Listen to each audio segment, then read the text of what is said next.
Assalamualaikum warahmatullahi wabarakatuh. Waalaikumsalam warahmatullahi wabarakatuh. Sama saya Ferry Amsari di channel ini. Ini sama teman-teman sendiri nih, tiap hari hampir ketemu nih. Udah bosan sebenarnya.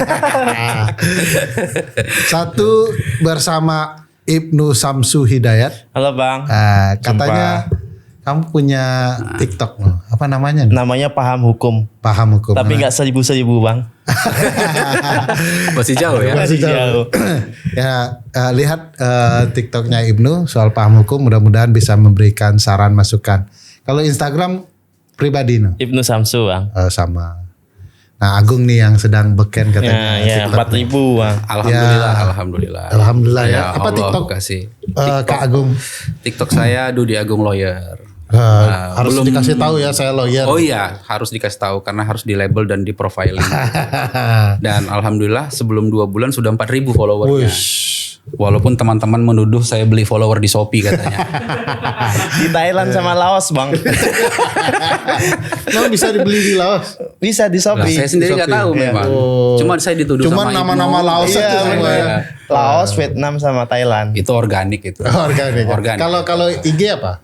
IG Dudi Agung. Dudi Agung. Ya, ini 2 teman saya, kami satu kantor bertiga. Hari ini kami sepakat mau cerita problematika yang sudah lama di Indonesia. Iya. Nggak hanya dari awal kemerdekaan, sebelum kemerdekaan sudah ada masalah. Benar. Iya. Yaitu masalah tanah. Benar. Nah, betul.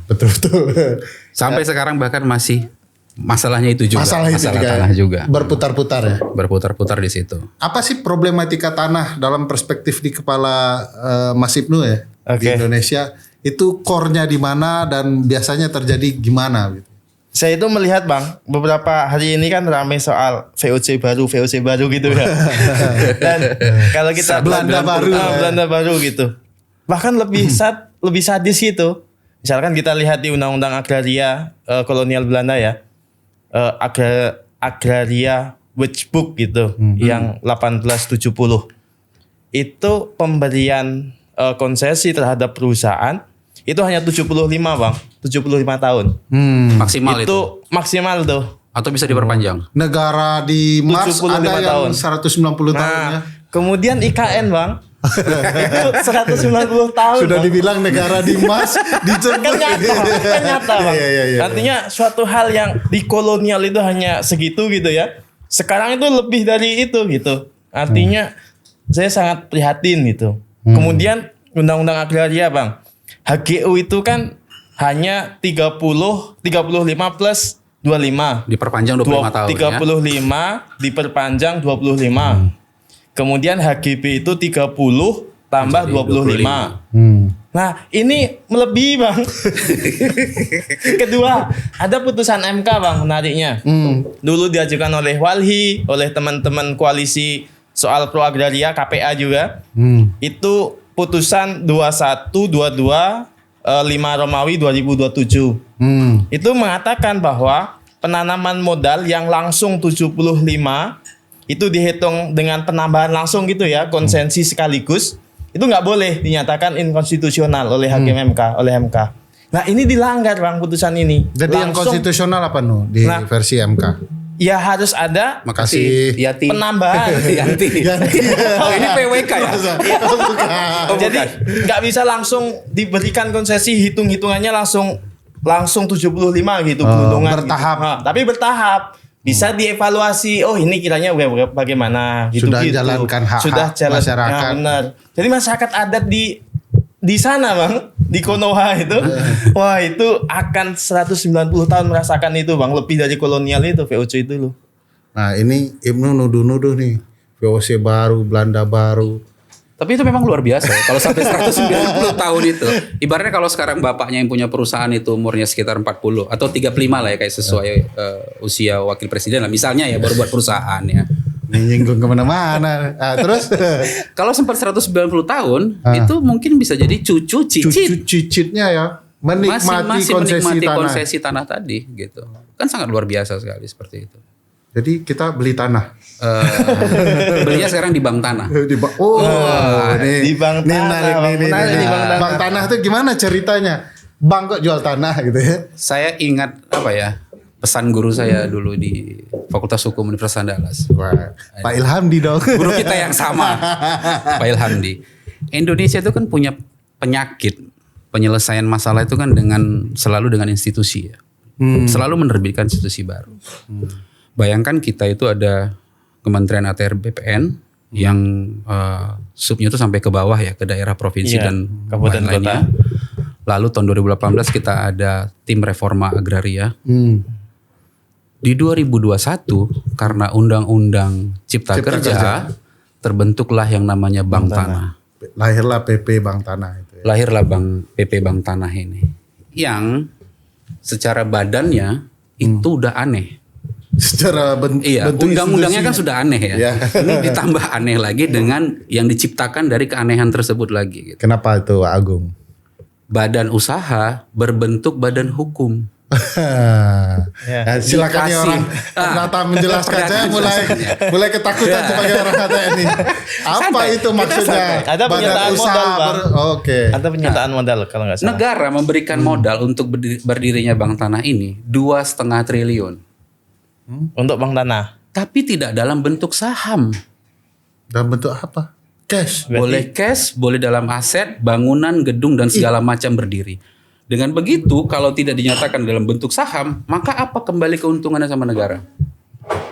Pak Ferry silakan. Nah, sebagai orang administrasi gimana, Bang? Orang administrasi gimana?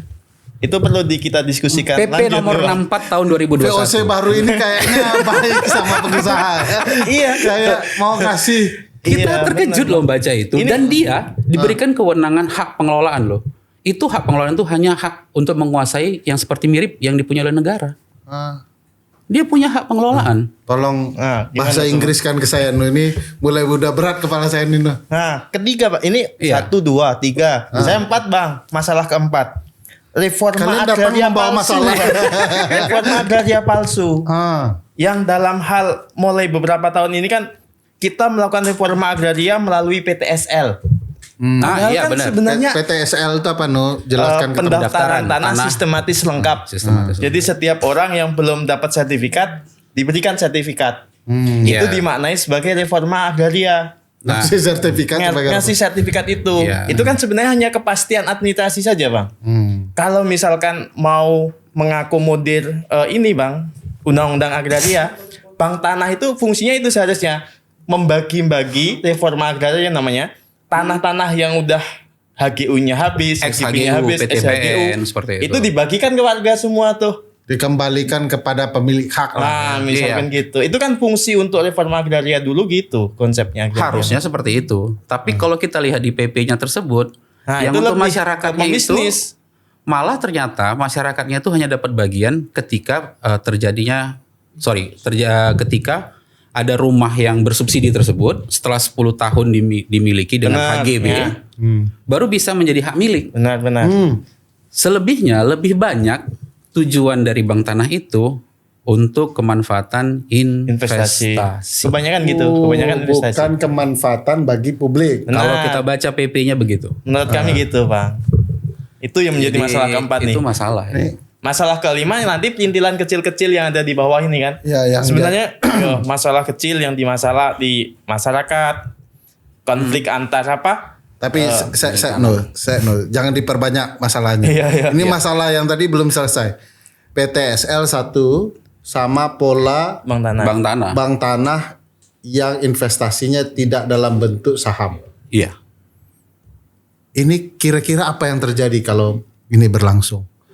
Tadi kan bicara soal apa keuntungan negara gitu ya. Kalau terjadi investasi tanah itu gimana cara menjelaskannya ke publik? Kalau saya melihat begini ya. Pemerintah ingin ada satu badan yang ingin menyelesaikan masalah pertanahan ini agar lebih fokus mungkin. Tapi fokusnya ternyata kalau kita lihat dari isi peraturan pemerintahnya, itu isi fokusnya bagaimana Bank Tanah itu mengumpulkan atau menginventarisasikan tanah-tanah yang mungkin XHGU, HGB dan yang lainnya yang banyak atau tanah yang tidak bertuan kita bilang lalu dikumpulkan. Itu menjadi aset dari Bank Tanah. Nah, lalu kemudian ada siapa yang masuk mau berinvestasi. Oke, ini kami ada data. Oke, bagaimana? Karena Bank Tanah itu mempunyai kewenangan sampai jual beli.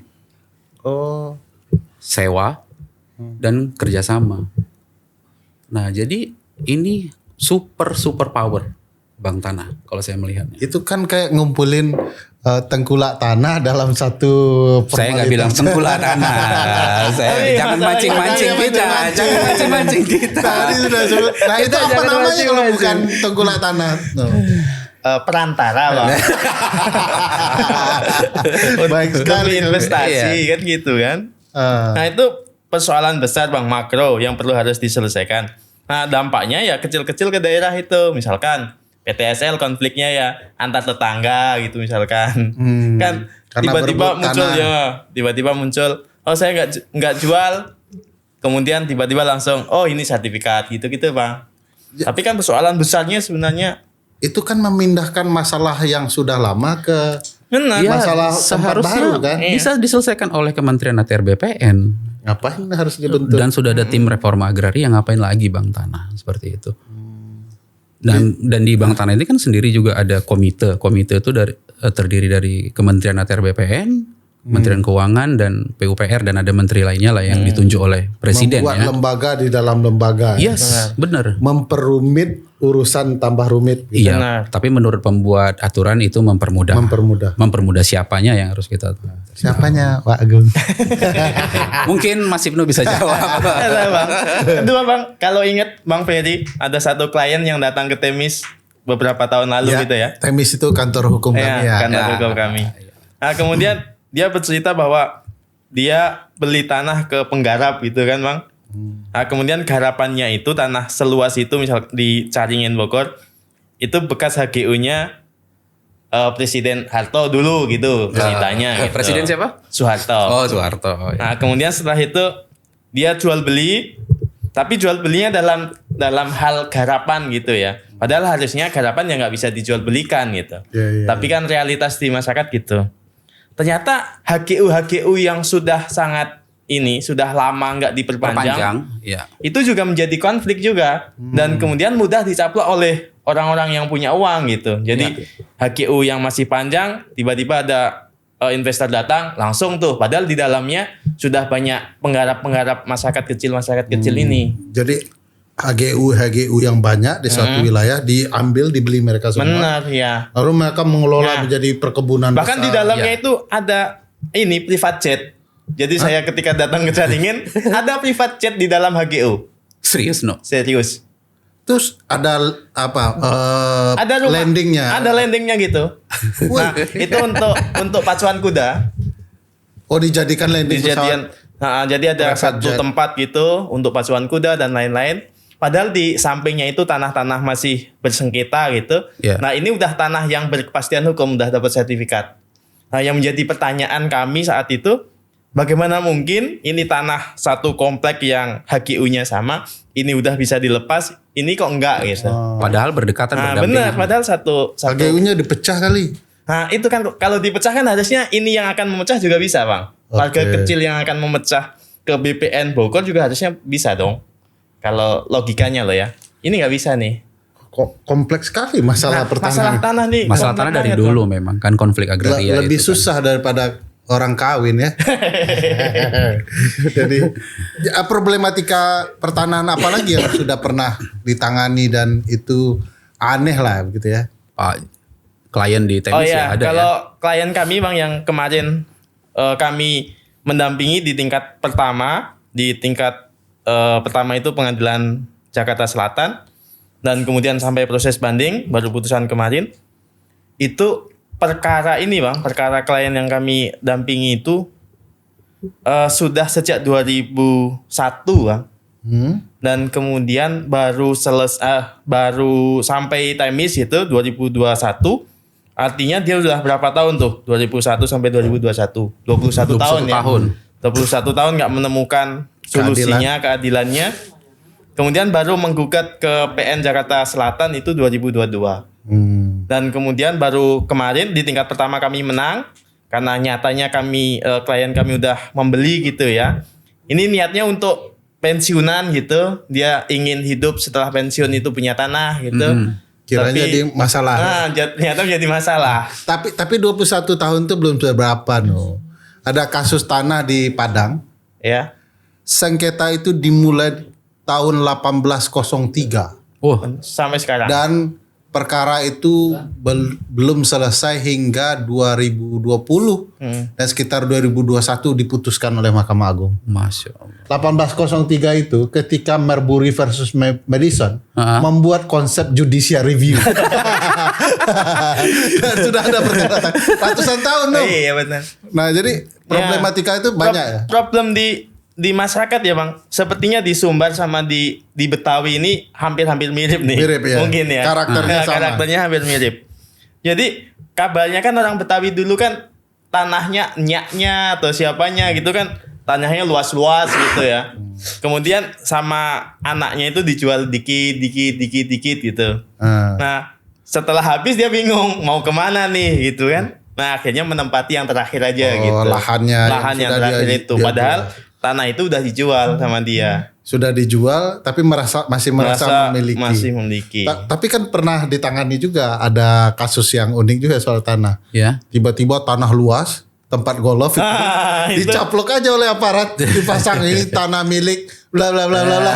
Siapa aparat itu tadi? Aparat apa ini maksudnya? Aparatur sipil negara atau aparat? Nggak berani. Nggak berani kalau itu. Itu gimana problematika tanah kita supaya bisa menyelesaikan? Kan Pak Jokowi janji tuh sudah 2 periode menyelesaikan proses pertanahan. Tapi nggak selesai-selesai. Kalau apa masalah? datang ke daerah dan kemudian bawa sertifikat, ini saya bawa nih sertifikat, saya bagikan satu-satu, ya nggak akan selesai Bang.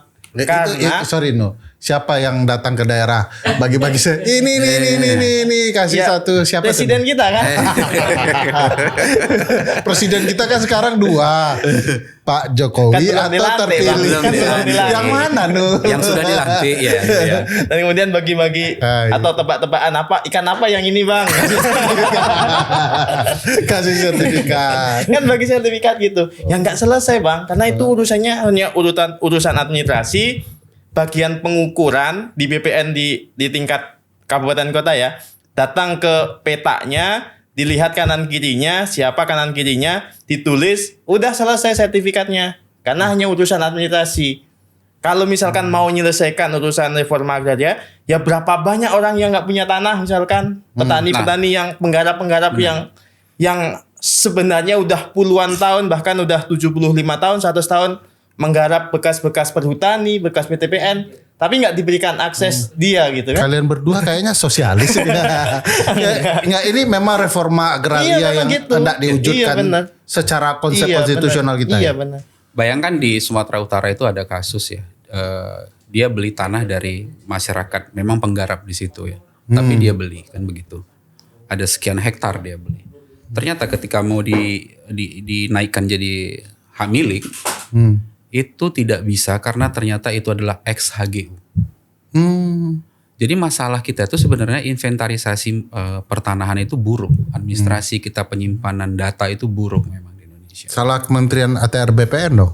Mau tidak mau iya. Oke. Itu salahnya di situ memang.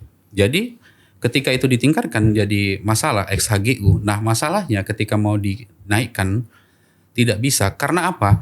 Ex HGU-nya memang tidak akan diurus lagi. Oke, itu karena sudah keluar tuh dari hampir 10-an tahun dari PTP. Tetapi tidak bisa juga ditingkatkan menjadi sertifikat karena masih masuk dalam daftar aset.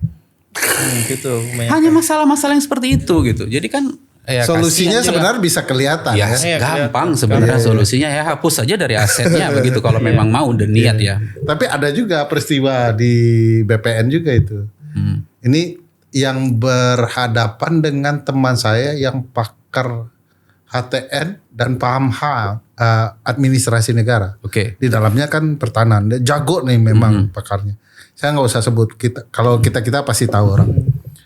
Dia pernah berhadapan dengan BPN karena tanahnya itu ada sertifikat ganda di daerah tanah yang sama. Ya. Itu masalahnya masih sama kan soal administrasi. Mungkin. Administrasi kita tidak becus gitu. Iya. Tapi gimana logikanya bisa numpuk sertifikat di tanah yang sama dipegang oleh 2 orang berbeda? Bisa, itu bisa terjadi memang. Itu pelakunya aparatnya atau aparatnya tidak teliti? Bisa jadi karena ada kesengajaan atau kelalaian memang. Saya pernah nemukan kasus itu di sertifikat tanahnya itu 4 hektar jumlahnya. 4 hektar. 4 hektar. Artinya 40.000. Ketika diukur ulang itu menjadi 2 hektar. Jauh banget. Itu saya ngalamin itu kasus. Jauh banget tuh. Saya ngalamin itu kasus. Itu masalahnya ada mafia tanah atau orang yang matematikanya bermasalah?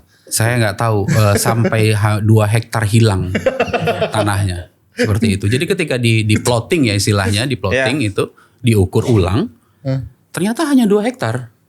Jadi sertifikat itu bisa 4 hektar. Iya, ketika itu bilangnya hanya kesilapan dan kehilafan, tapi kehilafan 2 hektar itu. Itu gimana tuh Nuh? Saya nggak tahu bang kalau gitu bang. Tapi memang masalahnya bang. Ya itu mungkin persen lah ya, masalah SDM ya. Masalah serius di soal administrasi itu bang, itu mulai desa. Kalau soal Dari desa. ini. Betul. Satuan pemerintahan terendah. Betul, dari betul, desa. betul. Contoh nih, kasus yang desa itu kan sebenarnya menguasai data desa ya, data Tanah desa. piutang itu ya. Misalkan kalau di Jawa namanya petok D atau Petok, apa, iya. letter C gitu-gitulah ya. Itu kan semua data itu kan sudah di desa. Nah, kebanyakan nih, bukan mayoritas tapi ada beberapa desa gitu yang dalam hal mengeluarkan itu misal dia bisa aja mengeluarkan gitu. Jadi petok D itu bisa nanti diduplikat atas nama banyak orang gitu. Ada yang Oleh gitu. kepala desa. Oleh kepala desa. Ada beberapa yang gitu dan kemudian udah dipidana penjara juga kalau ada yang ketahuan. Ada di Bogor gitu misalkan beberapa kepala desa saya pernah baca kena gitu. Nah, kalau dilihat dari situ sebenarnya kan apakah dia memang beneran main sendiri gitu. Pasti kan ada kalau ditarik ke atas, inilah yang menjadi komplotan besar gitu. Ada pelaku kejahatan terstruktur. Benar. Kan kasusnya mirip dengan Nirina Zubair itu yang artis itu kan bang. Iya. Dia misalkan ibunya udah beli dan udah sertifikat, tapi pembantunya bisa Ngurusi. Bisa ngurus kan, Bang? segampang itu kan. Nah, artinya administrasi yang paling bawah juga ada yang bermasalah kan dalam hal itu. Entah di BPN-nya atau di bagian desanya atau di mana, ada yang bermasalah tuh karena udah jelas tuh, Bang. Nah, kalau masih ingat sekitar tahun 70-an, 80-an sampai 90-an, camat itu masih punya wewenang PPAT. Sebagai PPAT? Iya, camat itu PPAT. Ada yang PPAT memang ada yang tidak, tapi camat diberikan kewenangan sebagai pejabat pembuat akte tanah. Makin kacau. Itu asal mulanya Kekacauan. kekacauan. Nah itu begitu juga. diambil oleh teman-teman notaris, tambah baik atau tambah kacau? Tambah baik, tapi gini, artinya begini, ketika pada saat dulu itu camat yang mengambil sebagai PPAT, dia kan mengeluarkan semacam kayak seperti akte jual beli, surat keterangan tanah, kemampuan untuk mengukur ataupun kemampuan Rendah. untuk menghitung letak tanah di mana, lokasi di mana, itu kan bukan seorang PPAT sebenarnya. Itu kan kemampuan orang BPN, ATR, BPN. Kalau sudah diketahui kekacauan, kemampuan SDM dan lain-lain, kan negara melalui kementeriannya bisa benahi nih. Ya itulah makanya dibentuk tim reforma agraria dan bank tanah. Nanti mungkin besok ada lagi unit usaha apa lagi supaya selesai. Supaya selesai. Iya. Tapi teman-teman merasa itu tambah rumit. Saya pikir ada udang di balik batu ya. Menurut saya enggak. Udang di balik batu. Karena sebetulnya selesaikan saja di Kementerian ATR BPN-nya saja. Apakah tambah dirjennya atau tambah yang unit apalah seperti itu ya. Untuk meluruskan itu. Tim reforma agraria itu sudah. Udah Ini oke. tumpang tindih ini. Terlalu kerjaannya. banyak. Karena mungkin terlalu banyak keuntungan di dalamnya. Tanah kan tidak bertambah Pak. Orang yang bertambah. Wah sih. Gitu. Dan permasalahan selanjutnya nih Bang, soal apa? Permasalahan masyarakat itu kan kadang dia nggak memahami ketika jual beli ya. Ketika jual beli kemudian dia kadang itu ada yang cermat, ada yang tidak gitu. Ya memang literasi untuk membangun kecermatan dalam hal jual beli tanah itu juga harus ada. Tapi Nu sekarang kan dunia sudah makin canggih Nu. Ada aplikasi. Jadi kalau misalnya ada satu aplikasi milik negara yang mendata seluruh tanah yang dijual, yang HGU-nya habis dan semua, sehingga publik sebodoh-bodoh dia dalam matematika pengukuran tanah, dia bisa melihat tanah yang layak dijual itu apa warnanya, benar. Dan segala macam. Itu kan bisa disolusikan. Benar. Itu belum ya sepertinya ya terpetakan kayak misalnya Kenapa masuk dalam secanggih ini dunia tapi masih gitu juga masalah? Kadang ini tambah anggaran kayak. notaris itu kadang nggak melaporkan juga ke BPN, Bang.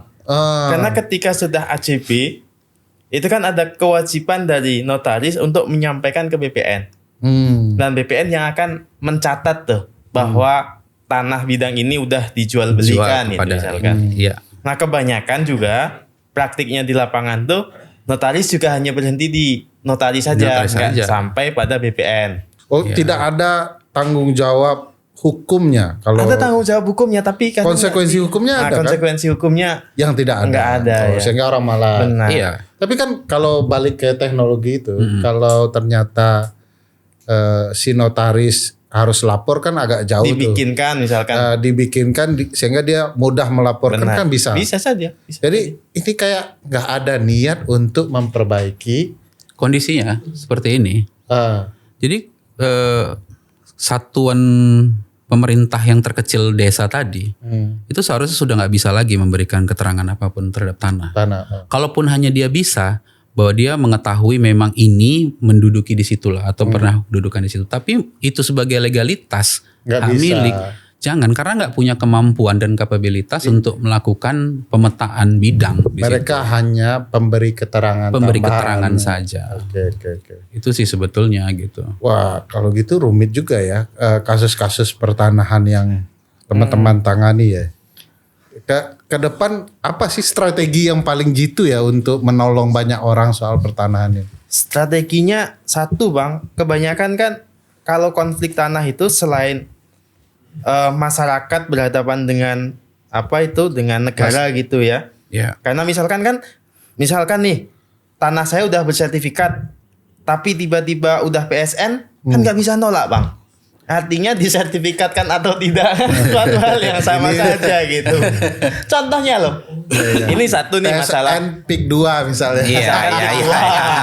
Atau misalkan mana. Tadi saya baru baca Jababeka itu, Bang, Cikarang. Pengen jadi PIK 2 karena ada utang. jadi karena ada utang pengelolaan Jababeka, maka perlu dijadikan PIK nih katanya. Nah gitu-gitu loh, Bang. Nah, satu nih dengan negara, satu dengan masyarakat. Kalau dengan masyarakat nih kebanyakan kan perbuatan lawan hukum, Bang. Dia menduduki dulu, dia nggak mau pindah, dia udah beli tapi dia nggak menempati, itu perbuatan lawan hukum. Nah, hal-hal gitu yang sebenarnya dirasakan masyarakat, tetapi akses peradilan juga lama betul.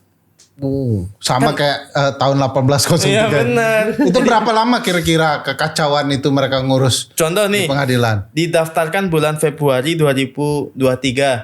Sampai sekarang baru banding gitu. Banding di Oktober, baru putus di Juli 2024. Suatu hal yang sangat panjang nih proses litigasinya gitu. Orang enggak dapat kepastian.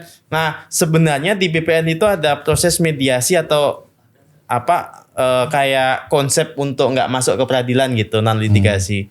Nah, harusnya itu juga bisa digunakan dimaksimalkan di kanal BPN. Jadi ada mediasi misalkan, kemudian ini memang tanahnya ini memang tanah kalian gitu, dibuktikan dengan hak dan lain-lain. Udah selesai di situ, langsung pengurusan misalkan. Kalau nggak sesuai, ya jangan dilanjutkan.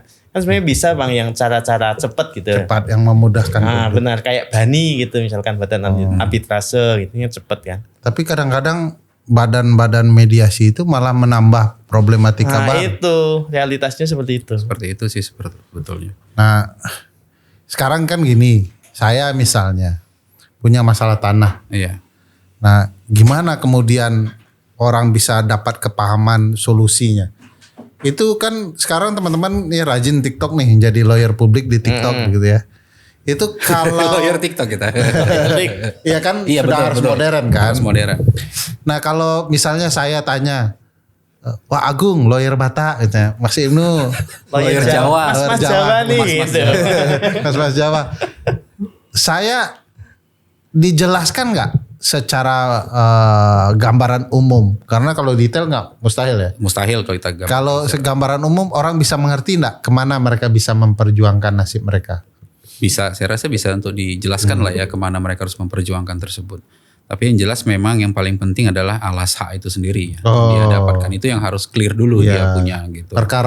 Semacam perkara perdata, Iya. nggak mungkin Anda tidak punya bukti tertulis. Benar sekali gitu. Jadi kalau misalnya saya hubungi Dudi Agung Lawyer, Dudi Agung Lawyer. Pak, tanah saya masalahnya di sini. Ayo Pak kita bantu nanti. Ya, kira-kira begitu ya. Terus dia kontak juga paham hukum gitu Ibnu kan. paham Ibnu Samsul kan paham hukum. Nasihatnya beda. Nah ini jadi membingungkan masyarakat juga. Anda menambah masalah masyarakat soal tanah gitu. Tapi biasanya standar nggak? Kalau orang tahu masalah pertanahan pasti sama dia melihat. Saya rasa itu standar ya No ya. Kalau untuk masalah tanah administrasi kan kita bicaranya. Kan begitu ya. Standar Bang. Dan kemudian yang dipermudah saat ini ya Bang, soal-soal konsultasi hukum, kemudian soal-soal apa ya, untuk pemahaman hukum itu kan lebih simpel ya. Nah tetapi permasalahan tanah itu kan nggak melihat umur. Kadang yang memiliki masalah tanah itu ada orang muda, orang masih muda gitu. Ada yang lebih tua lagi gitu, misalkan udah pensiunan gitu baru sadar masalahnya. Sehingga menurut kami pun ya sosial media sangat bagus untuk masuk ke sana. Ya. Tapi sebenarnya permasalahannya lebih dari itu, soal-soal tanah ini. Kompleksnya tidak sesederhana dijelaskan gitu ya. Kompleksnya sangat luar biasa kalau masalah tanah lah. Nggak bisa kita hanya jelaskan melalui video singkat 1 menit ya gitu, seperti itu kayaknya tidak bisa gitu. Teman-teman membantu secara profesional tapi juga ada pro bononya ya untuk urusan-urusan tertentu ya.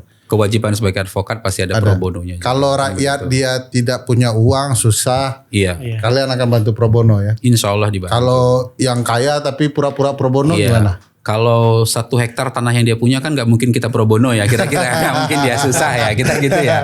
Tapi kayak kalau 4 jadi 2 kan nggak mungkin itu ya pro bono kita bicara. Tapi jadi kalau ada standar juga teman-teman. Pasti ada standar. Tapi kalau dia mungkin tanahnya ternyata bersengketa dengan perusahaan atau segala macam yang mungkin harus kita bantu, yang dia hanya untuk petak rumahnya saja seperti itu, ya kita pro bono, tidak ada masalah seperti itu kan. Kan ada juga tuh teman-teman punya pengalaman dia kaya tapi nggak bayar-bayar itu kan soal tanah itu sering dialami. Tapi kalau publik yang kemudian memang susah, insya Allah akan dibantu ya. Iya. Tinggal dilihat ini Bang, berhadapannya dengan struktur atau tidak gitu kan. Oke. Kalau struktur itu maksudnya berhadapan dengan penguasa gitu ya, negara, teman-teman ini akan sangat dengan ikhlas kalau membantu. Tapi kalau memang harusnya ruang profesional juga mereka nggak mau kalau profesi mereka kan memang profesi profesional. Ya. Yes, benar. Oke, senang bercerita dengan kami pun senang sudah dipromosikan di channel Ferry Amsari ya. Channel yang sedang jutaan itu ya. Yang sedang naik-naiknya ini yang viewersnya banyak ini ya. Paling tidak kita masuk sama Ferry Irwandi juga ya di channelnya ini ya. Minimal ketika pulang ke Medan, saya pernah masuk podcast nih. Agung nih gitu. Ya pulang ke Medan share semua. Lawyer Batak gitu. Cuman ngomong lawyer Batak. Adit ulu mata marilu lilu. Maaf Pak, saya nggak jadi pakai jasa Bapak karena Bapak bukan marga Batak. Belum tahu deh. Kalau dirimu gunakan pendekatan penjelasan ke publik soal problematika hukum itu juga pakai bahasa Jawa nggak? Enggak Bang. Karena kan nasionalis. Segmen saya kan sebenarnya kayak mengomentari misalkan contoh nih. Ada rombongan presiden di-stop oleh ambulan gitu. Ambulan mau masuk ke rumah sakit, ada rombongan presiden yang didahulukan itu rombongan presiden. Saya mengomentari di undang-undang lalu lintas siapa sih sebenarnya yang prioritas? Apakah ini dulu atau ini dulu? Silahkan tanya gitu. Gitu caranya. Gitu. Jadi kamu lebih ke aspek yang mungkin problematikanya luas ya. Tapi main di medsos kalau kita konsultasi hukum, justru yang mempermasalahkan kita ini dari teman rekan sejawat lawyer kita sendiri. Katanya rekan sejawat. Iya, jadi begini. Untuk memudahkan. Jadi begini. Jadi begini, kan kita supaya memudahkan audiens kita menerima ya, kita memakai bahasa misalnya kalau untuk perceraian itu bahasanya dengan gugatan cerai. Jadi orang tahu kalau ada yang kepingin menyelesaikan masalahnya dengan menggugat kan begitu. Iya. Diprotes sama lawyer. Kalau laki-laki namanya permohonan cerai, talak. Kalau perempuan baru gugatan cerai. Ya kita pun tahu kan Itu begitu ya. bahasa hukum di ruang pengadilan. Iya, itu bahasa hukum di ruang pengadilan. Tapi supaya bagaimana masyarakat paham, kita mencoba menggunakan bahasa yang mudah lah untuk diterima. Gitu. Jadi ada penyederhanaan bahasa kalau di ruang. Mau tidak mau kita harus pakai bahasa itu supaya orang bisa menerima. Nah, rekan sejawat ini tidak terima. Nggak terima Serius dia? Karena followernya pun mungkin masih 200 ya. Jadi biasa itu. Lawan 4.000. Kita udah 4 ribuan. Padahal beli Shopee. Kita organik. Di Laos bang. Di Laos ya? Iya. Yang followernya 000 itu loh.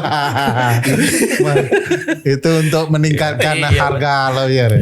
Tapi saya tahu teman-teman berdua ini nggak mau beli-beli, tapi berharap juga podcastnya TikTok dan IG-nya teman-teman berdua ini bisa bermanfaat untuk publik ya. Insya Allah, amin. Makasih sama-sama, Bang. kakak-kakak, Makasih. kakak Batak dan kakak Jawa.